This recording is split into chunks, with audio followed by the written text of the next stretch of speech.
Marcus is an 11th grader in Western Wayne County. He likes photography and videography. He wants to hopefully one day pursue a career in student advocacy when he graduates. Okay. He's an animal lover and has a dog named Kilo. My name is Marcus.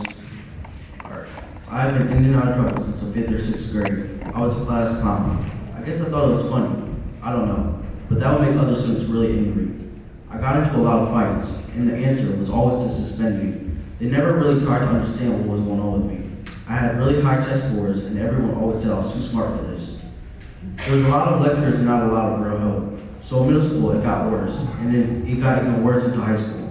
In fact, between 5th and 10th grade, I had 20 pages of write-ups, 48 incident reports, and too many days of suspensions to name. But then, there was a more serious incident in October 2022.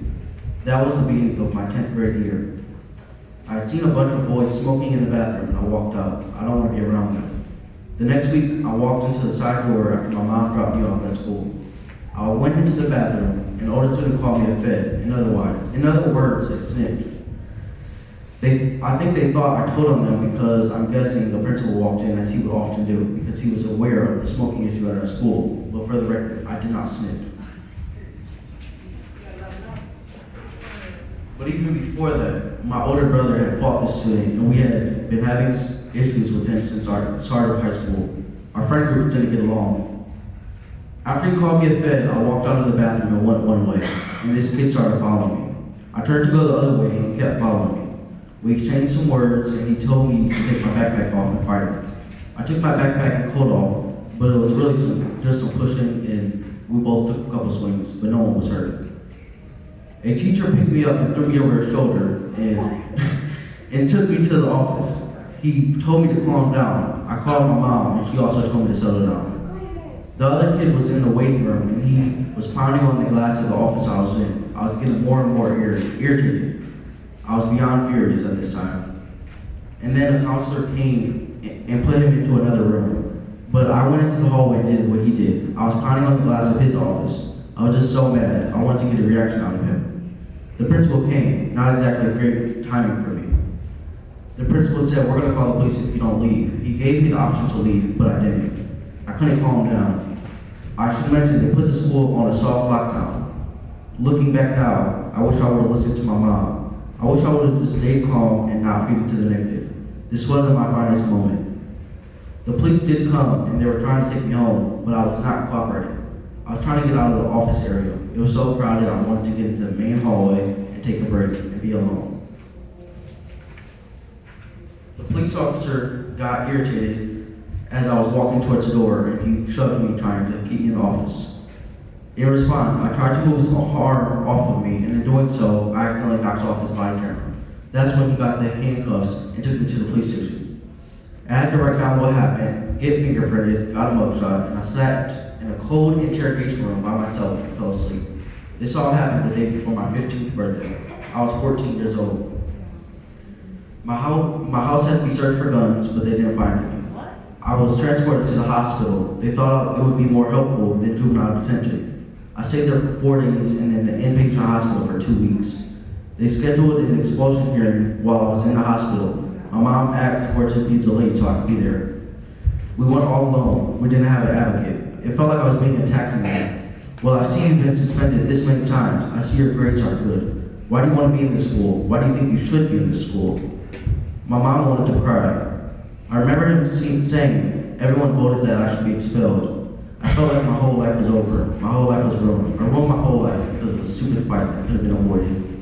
The expulsion was for the rest of the school year, for the 7 months. They didn't offer any support, any help at all. The day after the hearing, my mom called Jenna at the Student Advocacy Center. We got her number from my caseworker. Jenna is the one who got me back in school. She let me have a ring run at this thing called life. The first thing she did was request an emergency special education evaluation. If you read the law, I'm told this is required. They should have already done this before kicking me out. The signs were there. My expulsion was paused, kind of. I was given access to my schoolwork to do virtually. I was evaluated, lots of interviews and questions. They found out I didn't qualify for what's called an IEP, an Individualized Education Program. What this means is that rather than just kick me out, they have to actually provide what they call a free and appropriate education. The plan was for me to go back for partial weeks and the rest was virtual. The idea was for me to ease back in and not get overwhelmed. A safety plan was put in place and there was an escort following me. I was glad to be back in school, but it was hard. They made me feel overwhelmed. Like, are you gonna, because I was being watched all the time. It added to my anxiety. Like, are you gonna follow me to the bathroom? I remember we had a meeting with me, my mom, Jenna, and the IEP team. We were meeting every couple of weeks with the goal of me going back into school more. I got up to 4 days a week and that was okay with me. Last month of school, the escort was gone. Jenna helped advocate that the security guard not be following me. She checked in with me, She checked in with me every week. She helped me figure out assignments and stay on top of school. Even more than that, she's like my therapist. I tell her everything. She's taught me a lot of coping skills, as in how to talk things out, how to ask for help, how to go to my support, how to advocate for myself. I finished 10th grade and went into summer school. Jenna helped me finish my classes so I can get caught up on credits. I even did well and I got a gift card to Little Caesars, my favorite pizza place. I'm in 11th grade now and I feel much more mature and more outgoing than I was. I have more motivation to do my work and go to school. I have more skills and support that I have never had before to avoid fighting. In the first week of school this year, a kid walked up to me and stepped on my shoe and looked back with a smirk on his face. Me and that kid has had beef for a while, but I think he did on purpose. In the past, I probably would have confronted him, we probably would have had beef and got into a fight, but now I just took a breath and walked away. I felt proud of myself. Who is this person, I thought, but I felt proud. I want to thank Jenna for letting me be able to get on the path to graduate high school, to find support, for being a person I can talk to and trust. Thanks for supporting me and being kind to me. I couldn't thank you enough because without you, I probably would be living without a high school diploma. I appreciate you so much, thank you. And children who are like me, we are not all terrible people. We're just trying to find our path and our purpose. And to do that, we need support and people to trust, like Jenna. Before I end my story off, I would like to give a special appreciation message to Jenna.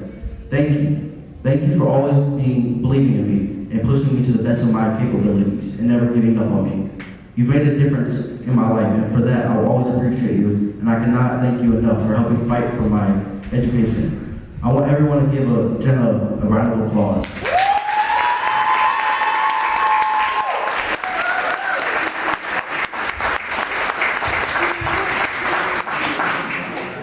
My name is Marcus, and this is just the beginning of my story.